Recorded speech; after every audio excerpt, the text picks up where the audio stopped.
Hello students, welcome to the part 2 of Aryabhatta Ganit challenge stage 2 practice. इस part में भी हम 10 क्वेश्चंस करने वाले हैं जो कि बहुत इंपॉर्टेंट रहेंगे।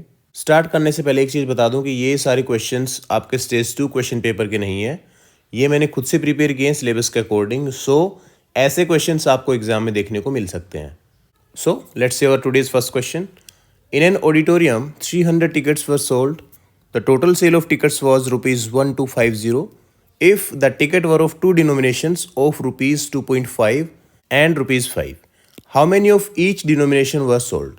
कहा हुआ है कि 300 टिकट्स हैं और टोटल सेल इतने रुपए की हुई है 1250 और एक टिकट है 2.5 रुपीज़ की, एक टिकट है 5 रुपीज़ की। तो कितने टिकट्स 2.5 डिनोमिनेशन की बिकी और कितने 5 रुपीज़ की? This is our question. तो स्टूडेंट्स मान लो कि जो 2.5 रुपीज़ की टिकट्स हैं वो एक्स सोल्ड हुई और 5 रुपीज़ की टिकट्स जो रिमेनिंग है, रिमेनिंग मीन्स 300 माइनस एक्स। क्योंकि स्टूडेंट्स टोटल टिकट्स 300 बिकी थी, तो अगर एक्स टिकट्स 2.5 रुपीज़ की बिकी होंगी तो remaining means 300 minus x, confirm है कि वो 5 रुपीज़ की ही सेल हुई होगी। अब हम यहाँ से टोटल कॉस्ट फाइंड आउट करेंगे और उस टोटल कॉस्ट को 1250 से इक्वेट कर देंगे, तब आपका क्वेश्चन सोल्व हो जाएगा। देखो 2.5 रुपीज़ के अगर एक्स टिकट्स है तो वो इतने रुपीज़ की होंगी। देन 5 रुपीज़ की टिकट्स कितनी है? 300 माइनस एक्स। तो ये आ जाएगा आपके टोटल अमाउंट, और we can say total sale of tickets. और total sale of tickets in your question is given 1250 rupees. And students now we will solve this equation for X. और X की value अगर find out कर ली तो हमें पता चल जाएगा कि 2.5 रुपीज़ की डिनोमिनेशन कितनी सेल हुई और 5 रुपीज़ की डिनोमिनेशन 300 माइनस एक्स कितनी सेल हुई। अब आपके पास एकदम सिंपल इक्वेशन भी है, लीनियर इक्वेशन। इसको सोल्व कर लेंगे। 2.5x प्लस 5 को मल्टीप्लाई करेंगे अंदर, then we get 1500 minus 5x is equal to 1250। और इसको जब सोल्व करेंगे students, then you get 1500 minus 2.5x is equal to 1250। Students यहाँ पे सेपरेट कर लेंगे वेरिएबल्स वाली टर्म्स को कॉन्स्टेंट टर्म्स से। तो ये आ जाएगा 2.5x, इसको ले आएंगे राइट साइड में और 1250 को लेफ्ट साइड में। तो it will be subtracted from 1500। तो आपके पास यहाँ पर आएगा 2.5x इज इक्वल टू 250 और x की वैल्यू यहाँ से आ जाएगी आपकी 250 डिवाइडेड बाई 2.5। स्टूडेंट्स इस डेसिमल को हटाएंगे तो यहाँ पे 0।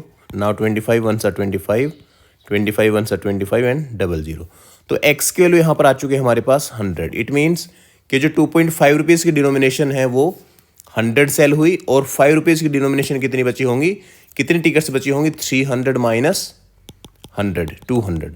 तो 200 tickets of ₹5 were sold and 100 tickets of ₹2.5 were sold in that auditorium. Okay, उस शो के लिए। तो ये आपका क्वेश्चन नंबर 1 आज की वीडियो का। Moving to our next question. Students next question जो आपका है इंपॉर्टेंट है।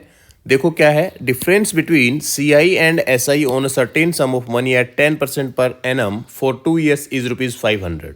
Find sum when the interest is compounded annually.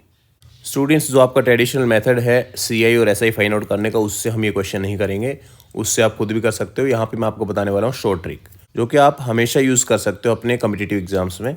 देखो CI और SI का डिफरेंस गिवन है एक सर्टेन मनी पे eight 10% per annum for 2 years, ठीक है। और हमें बताना है कि वो कितना सम होगा अगर CI इज कंपाउंडेड एनुअली।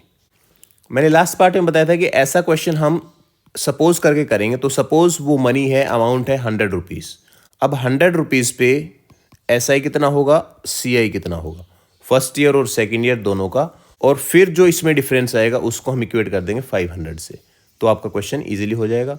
अब स्टूडेंट्स CI और SI हम फर्स्ट ईयर का देखते हैं कितना होगा। कहा हुआ है कि जो रेट ऑफ इंटरेस्ट है वो 10% है पर एनम। तो SI सिंपल इंटरेस्ट हो जाएगा आपका 10 रुपीज़। 100 रुपीज़ का 10% 10 रुपीज़।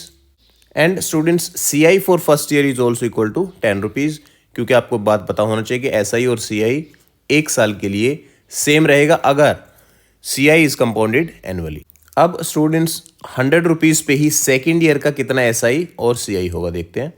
100 रुपीज़ का SI आपका सेम रहेगा 10 रुपीज़, बट CI में यहाँ पे थोड़ा सा डिफरेंस आएगा। क्या आएगा देखो, सबसे पहले ये जो 100 रुपीज़ है जो कि प्रिंसिपल अमाउंट है, उसके ऊपर कितना CI लगा होगा सेकेंड ईयर पे, इतना 10 रुपीज़। अब स्टूडेंट सीआई और एसआई में डिफरेंस क्या एक्चुअली? डिफरेंस ये है कि आपका जो सीआई है कंपाउंड इंटरेस्ट, इस पे ब्याज लगता है। ब्याज पे ब्याज मतलब जो फर्स्ट ईयर पे इंटरेस्ट लगा होगा आपका, उस पे भी इंटरेस्ट लगेगा सेकेंड ईयर में। तो यहाँ पर जो आपका फर्स्ट ईयर का कंपाउंड इंटरेस्ट था 10 रुपीज़, इसके ऊपर भी इंटरेस्ट लगेगा इन केस ऑफ सीआई। तो 10 रुपीज़ का 10% कितना होगा? 1 रुपी। ठीक है, तो स्टूडेंट्स यहाँ पे जो ये आया आपका, ये आपको देगा सिंपल इंटरेस्ट फॉर 2 ईयर्स। तो 10 + 10 20 रुपीज़, एंड ये जो आएगा ये आएगा आपका compound interest, and this is equal to 21 rupees. यहाँ से आप देख सकते हो कि एसआई आपका 20 रुपीज़ है for 2 years at this rate 10%, and compound interest is equal to 21 rupees for 2 years at same rate 10%। अब आपका क्वेश्चन में क्या कहा हुआ है? क्वेश्चन में कहा हुआ कि ये जो डिफरेंस आएगा आपका सीआई और एसआई का, this is equal to 500 rupees. But हमारे यहाँ पे कितना डिफरेंस आया? 21 - 20 इज इक्वल टू 1 रुपी। आप यहाँ पे देख सकते हो 1 रुपये का डिफरेंस है, बट एक्चुअल में डिफरेंस कितने का आया था? एक्चुअल में ये डिफरेंस था 500 रुपीज़। तो अगर 1 रुपये इज इक्वल टू 500, तो हमने कितना एज्यूम किया था? 100 रुपीज़। तो 100 रुपीज़ किसकी इक्वल हो जाएगा? 500 इंटू 100 वी गेट 50,000। तो प्रिंसिपल अमाउंट आपका 50,000 था। क्वेश्चन नंबर 12 का आंसर आपका हो जाएगा 50,000। इस अमाउंट के ऊपर 10% के हिसाब से और 2 साल का जब आप सीआई और एसआई फाइंड आउट करोगे तो उसका डिफरेंस होगा 500 रुपीज़। आप इसकी वेरिफिकेशन के लिए if you find out the SI and CI by using traditional फॉर्मूले क्या होते हैं? एसआई का होता है आपका PRT/100 और सीआई का आपका फॉर्मूला रहेगा 1 + R/100 raised to power t minus principal amount. यहाँ से आपका आएगा सीआई। इन दोनों का डिफरेंस देखेंगे then it is also equal to 500। But अगर उस मेथड से यहाँ पर आप इसको सोल्व करेंगे तो बहुत ज़्यादा टाइम लगेगा, और यहाँ पर इस मेथड से अगर आप करेंगे तो बहुत ही कम टाइम में आप इजीली इस क्वेश्चन को सोल्व कर लेंगे। सो आई होप कि आप लोग ये क्वेश्चन समझ गए होंगे और मेथड भी समझ में आया होगा। Moving to our next question, find the value of p if, दो इक्वेशन गिवन है। यहाँ पर हमें दोनों में ही p की वैल्यू फाइंड आउट करनी है। फर्स्ट देखते पहले,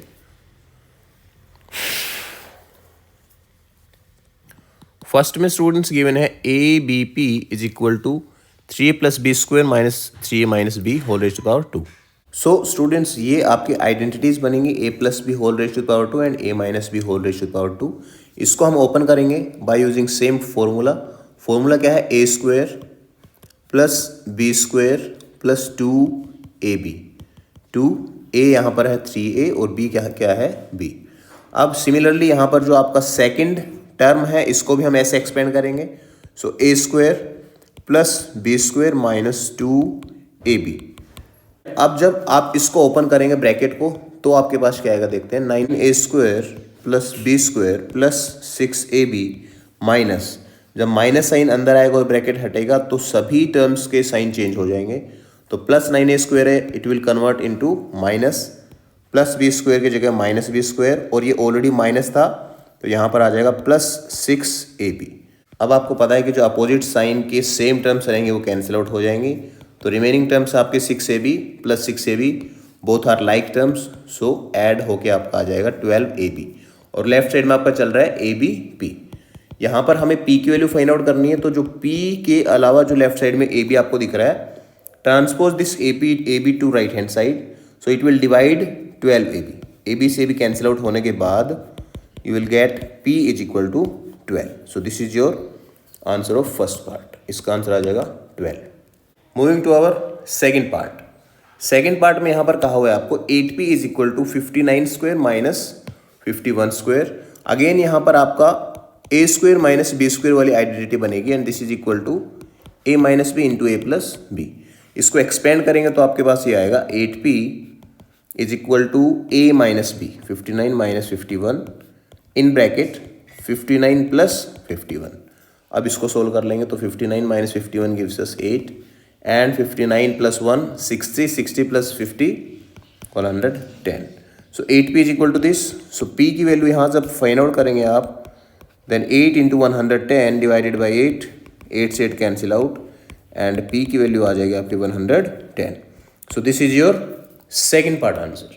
now moving to our next question, evaluate cube root of 968 plus cube root of 1375. Students, इस क्वेश्चन को, ये थोड़ा सा ट्रिकी क्वेश्चन है, यहाँ पर आप देखो क्या करना है। 968 आपको पता है कि कोई परफेक्ट क्यूब नंबर नहीं है। सिमिलरली 1375 भी कोई परफेक्ट क्यूब नंबर नहीं है। तो 968 के नियरेस्ट क्यूब देखो किसका है, 1000। 1000 इज द क्यूब ऑफ 10, ठीक है। एंड सिमिलरली 1375 के जो नियरेस्ट क्यूब है वो है 1331, जो कि 11 का क्यूब होता है, क्योंकि 12 का जो क्यूब रहेगा वो इक्वल टू होता है 1728 के। सो यहाँ पर जो दोनों नंबर्स गिवन है इसकी एस्टिमेट वैल्यू ले लेंगे हम। 968 की जगह हम यहाँ पे रख लेंगे 1000 क्यूब रूट प्लस यहाँ पर हम ले लेंगे 1331 क्यूब रूट। क्यों? बिकॉज ये 1000 से कम है और ये 1331 से ज़्यादा है। तो अप्रोक्सीमेट वैल्यू हम इसको ऐसे एडजस्ट कर सकते हैं, बिकॉज यहाँ पर 968 का आप जब क्यूब रूट फाइंड आउट करेंगे तो आप डायरेक्ट इसका क्यूब रूट फाइंड आउट नहीं कर सकते, तो आपको एस्टिमेट वैल्यू यहाँ पर लेनी पड़ेगी। सो अब आप इसको सोल्व कर लेंगे। 10 प्लस यहाँ पर आ जाएगा 11।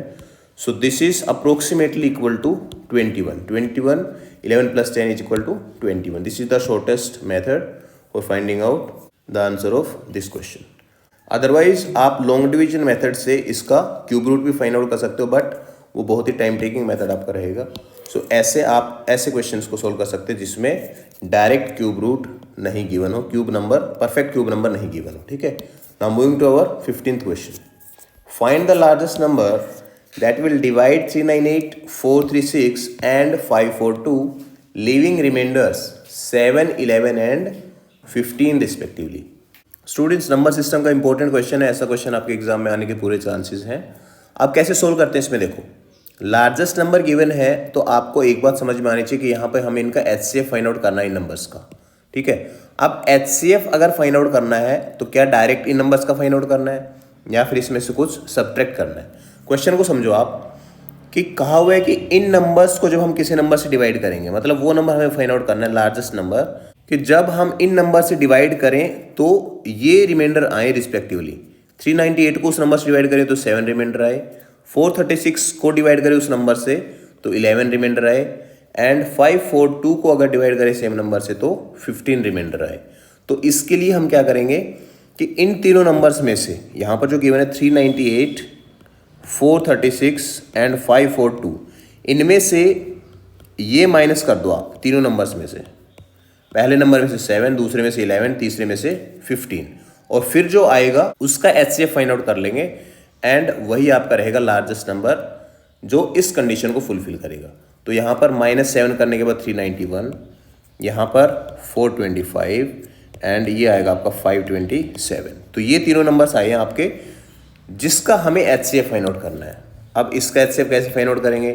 391, 425, 527। स्टूडेंट्स, कौन से नंबर से डिविजिबल है ये? 9 + 3 + 1 13, तो मतलब ये 3 से डिविजिबल नहीं है। तो जब ऐसे नंबर आए जो 2, 3, 4, 5 से डिविजिबल ना हो तो समझ लो कि वो एक ही कोई प्राइम नंबर से डिविजिबल होंगे। तो यहाँ पर आप थोड़ा सा ध्यान देंगे क्योंकि लास्ट में 1 है, तो ये 17 से डिविजिबल हो सकता है।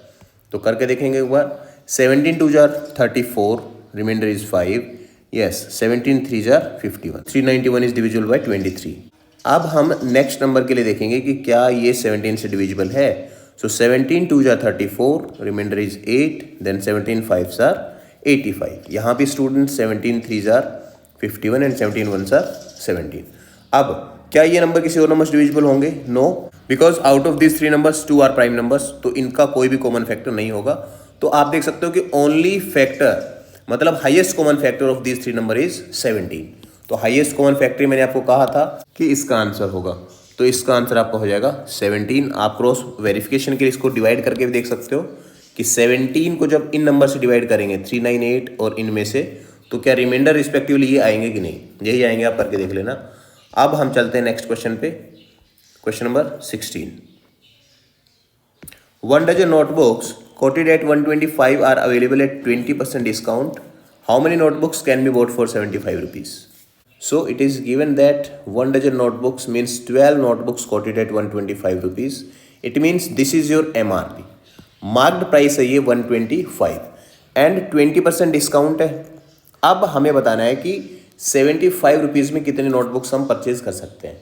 तो स्टूडेंट्स, पहले तो आप जो MRP गिवन उसमें 20% डिस्काउंट करो, कितना आएगा? 125 इंटू आप डायरेक्ट इसका जो सेलिंग प्राइस वो फाइंड आउट कर सकते हो। कैसे? क्योंकि 20% डिस्काउंट हो गया तो उसकी कॉस्ट कितनी बची होगी? 80% ऑफ MRP। तो 80% कैसे फाइंड आउट करेंगे? 80/100, 0 से 0 कैंसिल आउट, एंड ये आ जाएगा आपका 4/5, 5 से 125 कैंसिल आउट होगा तो 25। सो 100 रुपीज़ है उसका selling price. Okay, selling price find out कर लिया 100 रुपीज़। और 100 रुपीज़ कितनी नोटबुक्स का सेलिंग प्राइस होगा? 1 डजन नोटबुक्स। इट मीन्स कि 12 नोटबुक्स, या फिर हम कह सकते हैं कि 100 रुपीज़ में वी कैन परचेज 12 नोटबुक्स। तो 1 रुपये में कितनी करेंगे परचेज? 12/100। फाइंड आउट करना है हमें 75 रुपीज़ के लिए। तो यूनिटरी मेथड का यूज़ करके आप 75 रुपीज़ के लिए फाइंड आउट कर लेंगे कि कितनी नोटबुक्स आप परचेज कर सकते हो। Now 25 3s are 75, 25 4s are 100, 4 3s are 12।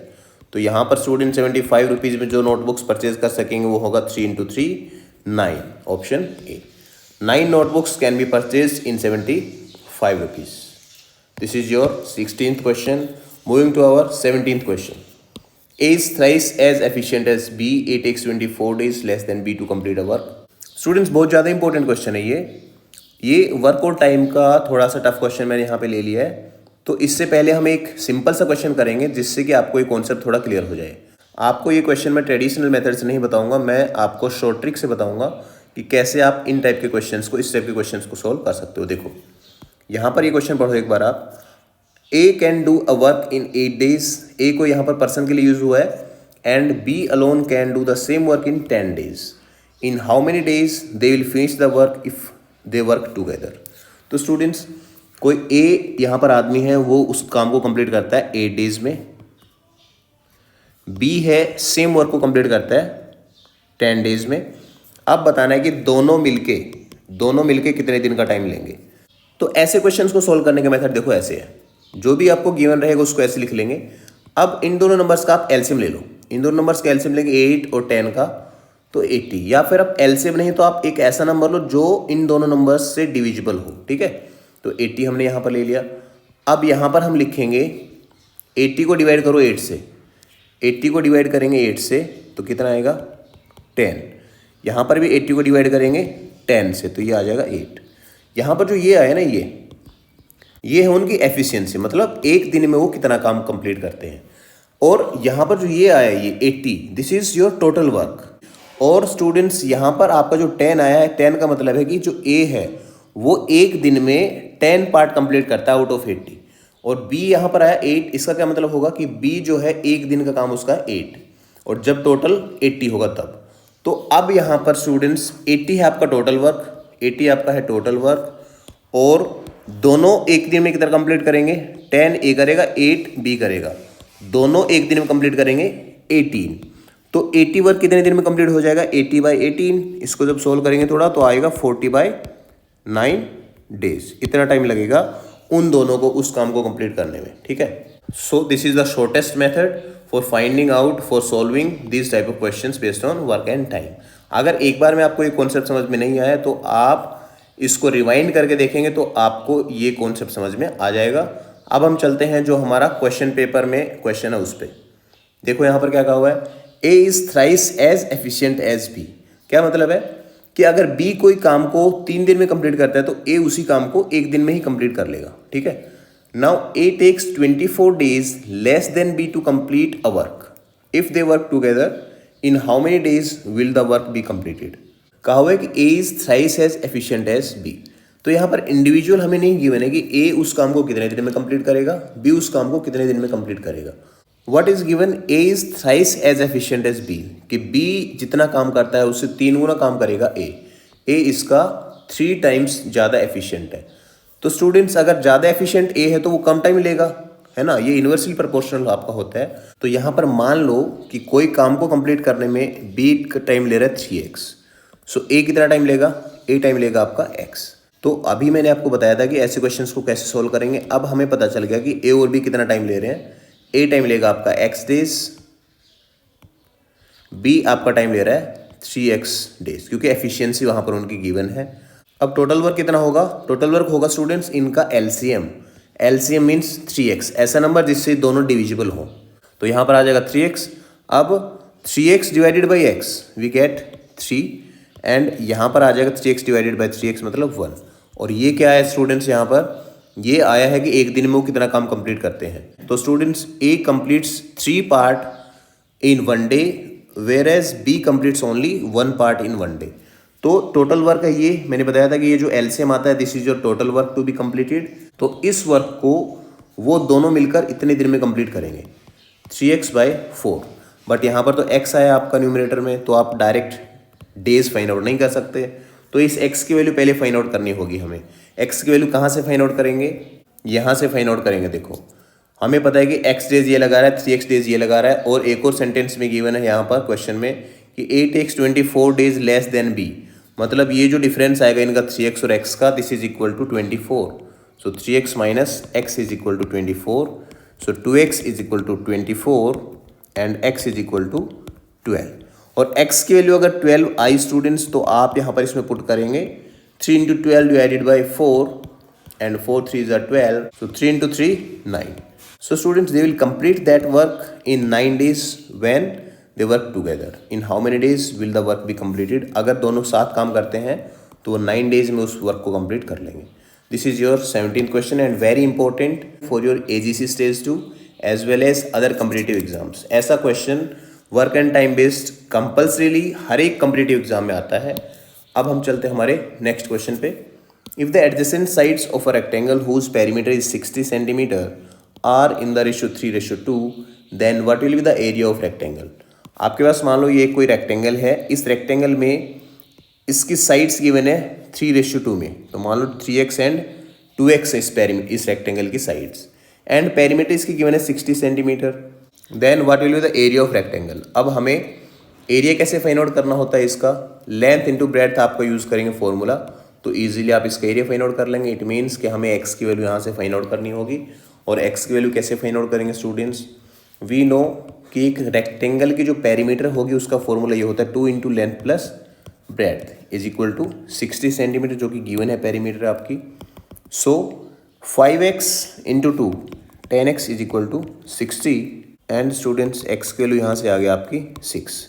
तो अब इसकी लेंथ कितनी हो जाएगी 6 इंटू 3 18, ब्रेड्थ कितनी हो जाएगी 6 into 2 12 centimetre, because perimeter centimetre में गिवन है तो ये भी आपकी सेंटीमीटर में ही हो जाएंगी।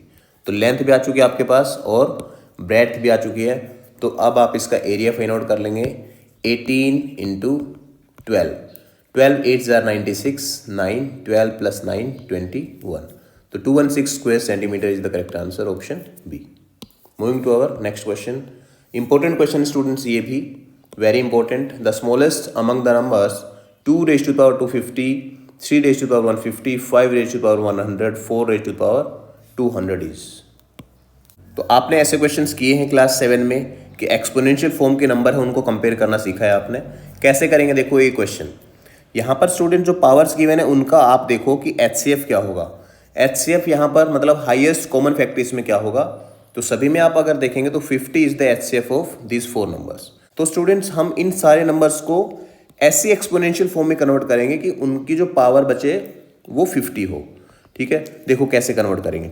2⁻250 को हम ऐसे लिख सकते हैं 2⁻50 इंटू 5। सिमिलरली इसको हम लिखेंगे 3⁻3 इंटू 50। ठीक है, और यहाँ पर हम लिख देंगे 2 इंटू 50 और यहाँ पर लिखेंगे 4 इंटू 50। 2⁻250 को कैसे सोल्व करेंगे, देखो this is equal to 2⁻50 into 5। Students आपने एक फॉर्मूला पढ़ा है a⁻mn is equal to a⁻m whole raise to power n, कि अगर पावर्स का मल्टीप्लिकेशन है तो हम उसको ऐसे भी लिख सकते हैं पावर और whole raise to power power. तो यहाँ पर स्टूडेंट्स 2⁻5 को हम अंदर रख लेंगे और 50 को बाहर। 3⁻150 को भी similarly 3⁻3 into whole raise to power 50। 5⁻100 5⁻2 into 50 होगा, तो इसको हम लिखेंगे 5⁻2 whole raise to power 50। And यहाँ पर भी आपका 4⁻4 into 50।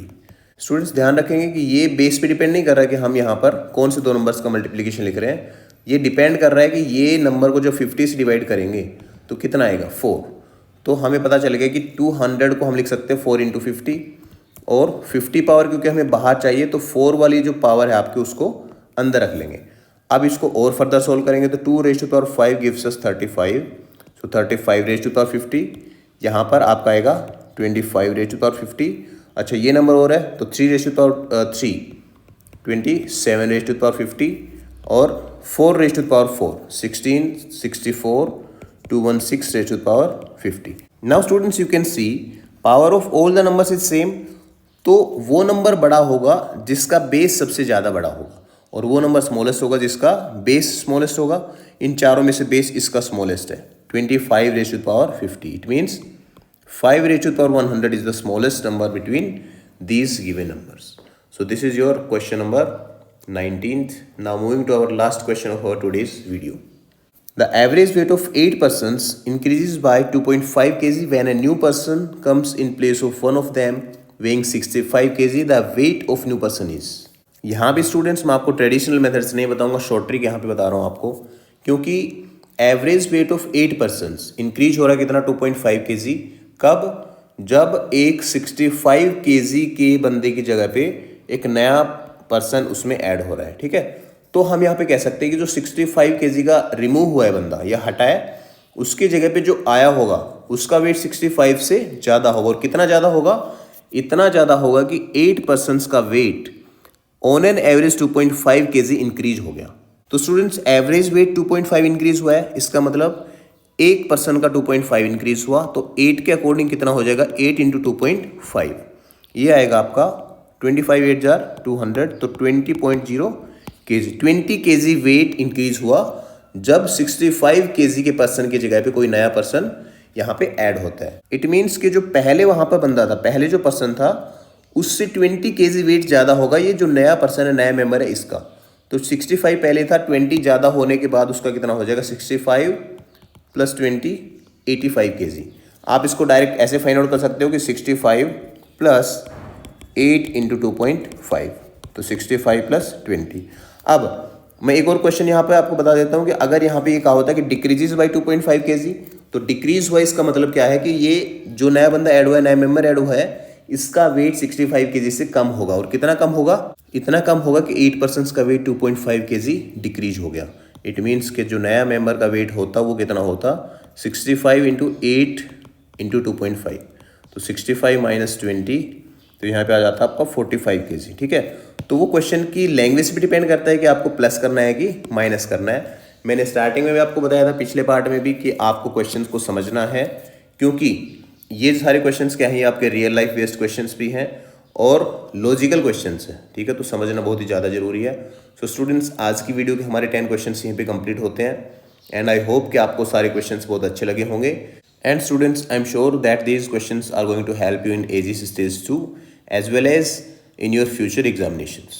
So that's all for today. Stay tuned for more videos. Thank you for watching.